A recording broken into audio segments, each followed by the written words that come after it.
Hi guys.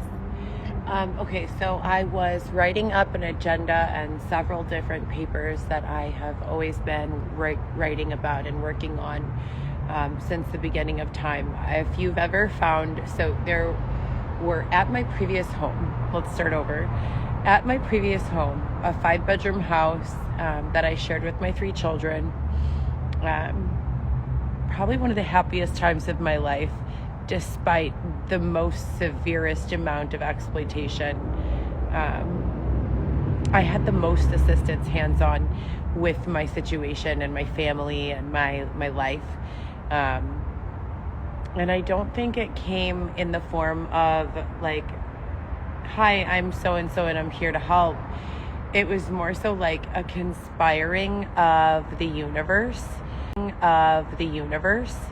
to save my life. And it hasn't had the cleanup that I have expected or, imagined it would have.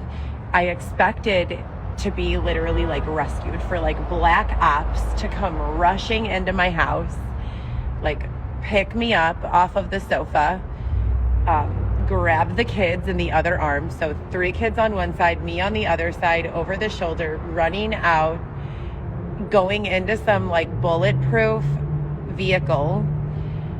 Everyone is there, from my whole family and extended family.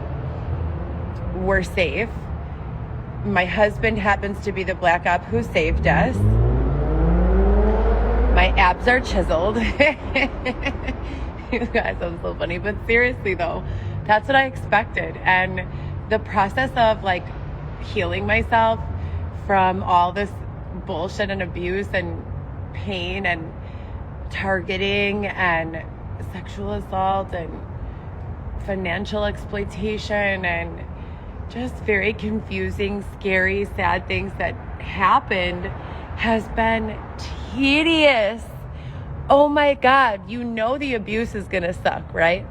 But nobody talks about how hard and difficult and long and tedious and repetitive the healing process is, and getting better and moving forward with your life following something like that, your bounce back game, so to speak, as the frequency and intensity of abuse continues to rise. So do your skills in coping with them, or they don't. And we also don't talk about how there are periods of time when they don't. You are spent, like you have nothing left to offer a situation. You are exhausted of the situation and you can't stop working on it. It's not going to go away if you stop, right?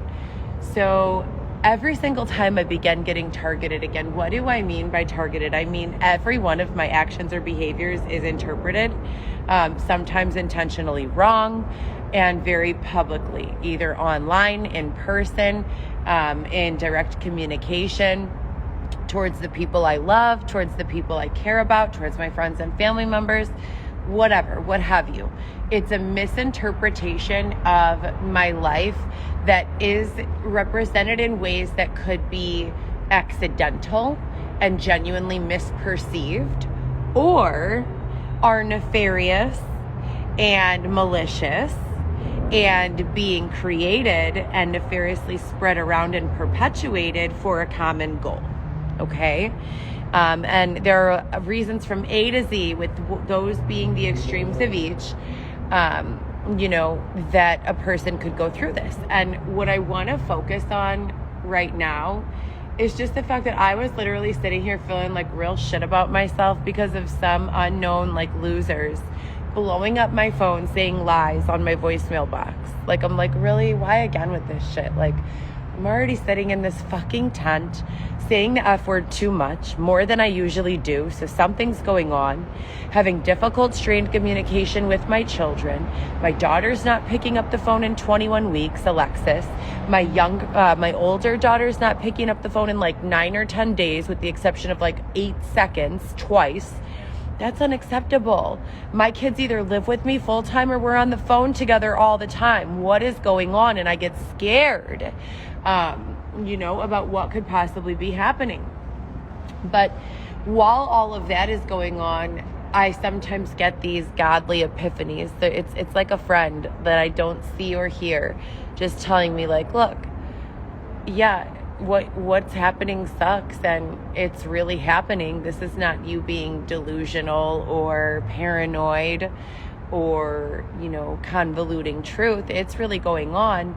But guess what else is going on, right? And this was the epiphany that just came to me.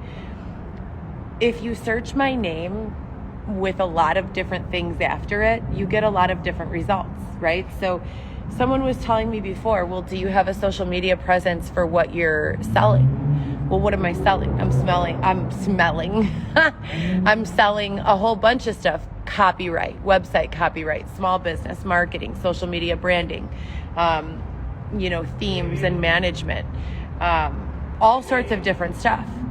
Well, when you go on Google and you type up on Google, hold on, babe, I'm doing something, Xavier, and you type on Google, Heather Gillespie, which is my legal name, social media marketing. So that's what I just got done typing up. You could see it there. Forgive my unmanicured nails.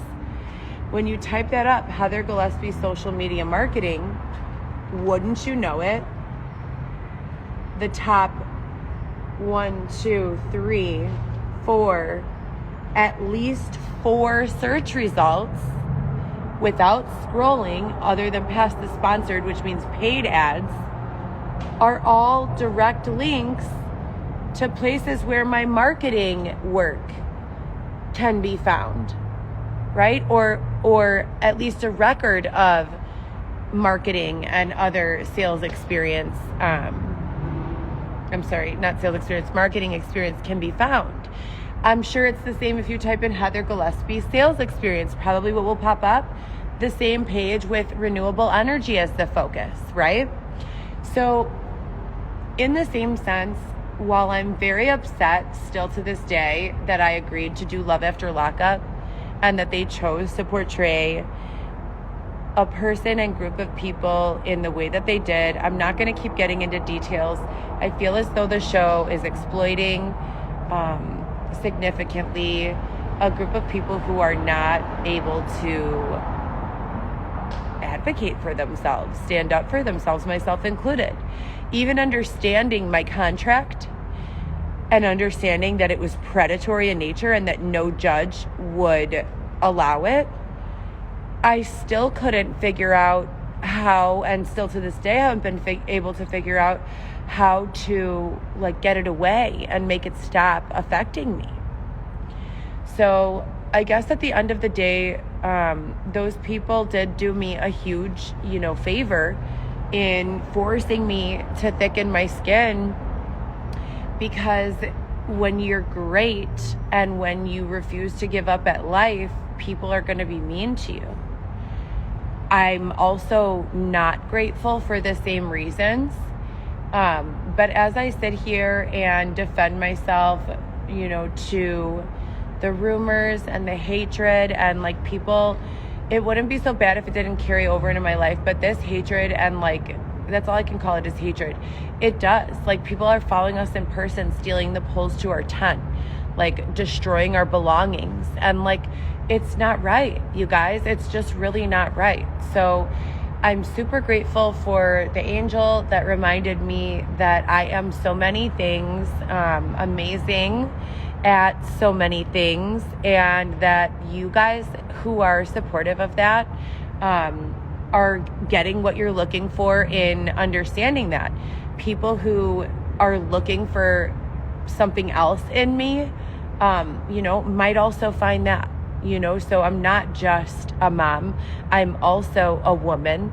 I'm also a creative. I'm also a marketing, professional. I'm also a social media person. So all of these things, what you look for, you will find record of, because I truly am those. And as they continue to tell me over and over in the Kevin Gates verbiages, the truth can't stand next to a lie.